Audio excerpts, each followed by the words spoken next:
So these people are being misused and abused because they're not allowed to practice the specialties for which they trained, for which they invested hundreds of thousands of dollars in their education.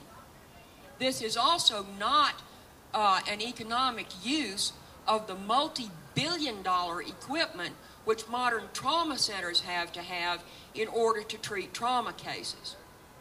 But the trauma centers in California have been overwhelmed by headaches and scraped knees. That's why they've closed.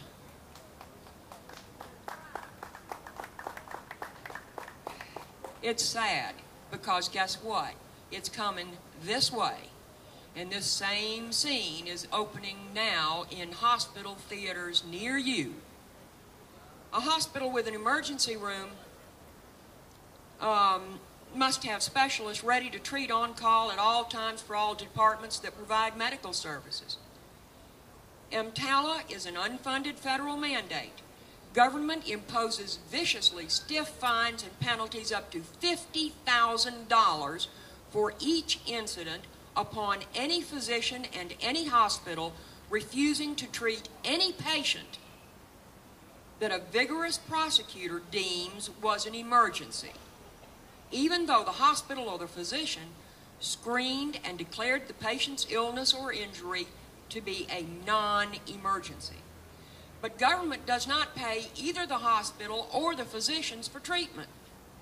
In addition to the fiscal attack on medical facilities and personnel, EMTALA is a handy club to beat up politically unpopular physicians by falsely accusing them of violating EMTALA.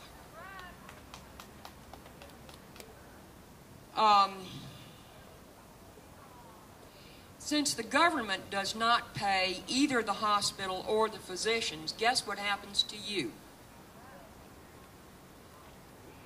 If your tax dollars are not being used to fund these hospitals, your health insurance premiums are, because since these institutions and these individuals have got to put dinner on their own tables, their prices are going up. Sometimes a physician, a surgeon, will charge you $6,000 to $8,000 more per hour that he spends in surgery working on you. $6,000 to $8,000 per hour. All right, this is a cost that he's going to bill your insurance company for. And what is your insurance company going to do? Raise my rate. My rates, our rates, my husband and me have quadrupled in 5 years. And insurance rates have quadrupled to the point where people are decreasing their coverage or dropping their coverage altogether. And guess what happens then? Over 50% of personal bankruptcies in this country these days are because people cannot pay hospital bills which were incurred as a result of a catastrophic illness or injury. 51% of personal bankruptcies. Los Angeles County Trauma Care Network, built in 1983, was one of America's finest emergency medical response organizations, consisting of 22 hospitals, super high-tech equipment, superior emergency physicians, surgeons, specialists, nurses, and technicians. It offered 365-day, round-the-clock emergency care for people suffering life-threatening car crashes, industrial accidents, urban crime, natural disasters, earthquake and wildfire, and so on. Now, most trauma hospitals have left the network, and so many emergency physicians and surgeons have gone as well. EMTALA contributed to the Trauma Care Network's loss of focus and loss of money. You understand the difference between a trauma care center and an ordinary emergency room? Good. Illegal aliens perpetrate much violent crime whose physical results arrive in emergency rooms. Dump and run patients dropped on the sidewalk outside the hospital or at the emergency room entrance before the car speeds away, usually are connected to drugs and gangs. Patients requiring tracheotomies and thoracotomies for stab or gunshot wounds are dumped at hospitals, whether or not they are exclusively dedicated to trauma care, and EMTALA governs their treatment. So these people don't hesitate to drop a serious trauma case at a maternity hospital. But the physicians in this maternity hospital have got to treat these patients. While nationally, most people coming to emergency units are not poor and do have medical insurance, cities such as Los Angeles, with large illegal alien populations, high crime, and powerful immigrant gangs, are losing their hospital to the ravages of unreimbursed care. Illegal aliens move freely in our crime sanctuary cities. In Los Angeles, San Diego, Stockton, New York, Chicago, Miami, Austin, and Houston.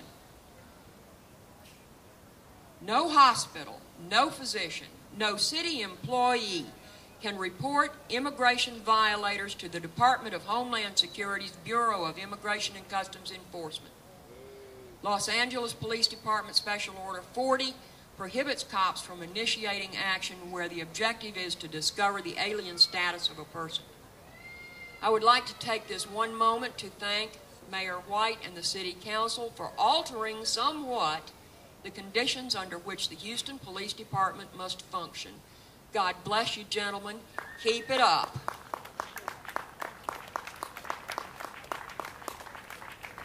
But I'll tell you, that's the only candle on his cake as far as I can figure it.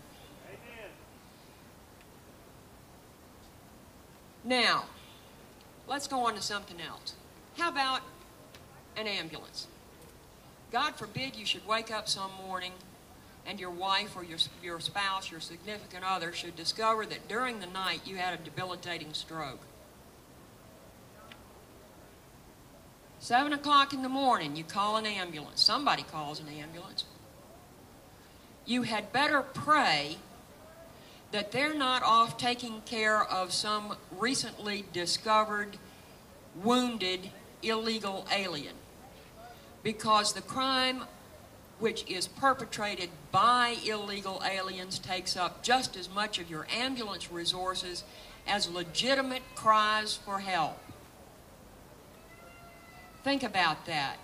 You may have all the insurance you ever thought you needed, but if you need an ambulance that is 4 blocks away picking up a wounded illegal alien or a victim of illegal alien crime, they're not going to drop that person and come get you. And you know what else? That illegal alien's not paying his ambulance bill either. Have you priced the trip to the hospital in an ambulance lately? You might want to do that and set aside some extra money, because they're using up those resources too.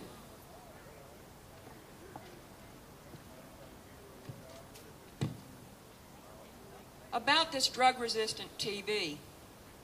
This is Dateline San Francisco, September 22nd this year. I've told you about most of it. This strain is nearly impossible to cure because it's immune to the best first and second line TB drugs.